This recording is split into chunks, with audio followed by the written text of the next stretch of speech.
Judge Richardson, what could happen on appeal if it's found that after a case that there are problems with the case because of the way the judge rules? When we make a ruling, there is a right of appeal, except in default cases and a consent judgment. Otherwise, there is a right to appeal.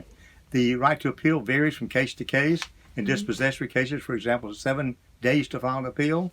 They must also pay all court costs and also pay in the register court any contested past due rent. If it's a civil case, they have 30 days to appeal, and the appeal goes to the Superior Court.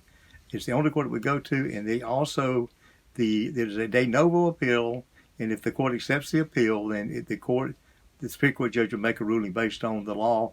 It can only be done on the question of facts, of law, not of facts. So if the judge made a mistake because he didn't know the law, then the appeal could win. And also it could tie the parties up in court for a substantial period of time, as well as being very expensive. For example, in magistrate court, a layperson can be in court and help someone out. In Superior Court, they may have to hire an attorney, and this could also cause a lot more expense to the citizens. Just because it comes from taxpayers' money. It certainly costs the taxpayers more money if the citizens may pay a lot of money if it goes to Superior Court, because it is not as user-friendly for non-attorneys as is as magistrate court. And how many appeals have been won that have arisen from cases you've tried? The cases I've tried, to my knowledge, I have never been overturned. I review those cases very carefully, but no decision I have made has been overturned by the Superior Court. And isn't that in part because you are very familiar with the law and you're not going to do anything in court that is inappropriate because of that? Well, I will study the law very carefully.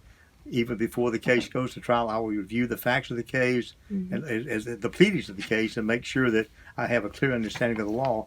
Many times it takes several hours of legal research to understand what the law is and be able to apply it properly to the facts of that particular case. I never make a decision until I hear all the evidence. You have to keep an open mind until both sides have rested. Only then are you able to make a fair and impartial ruling in the case.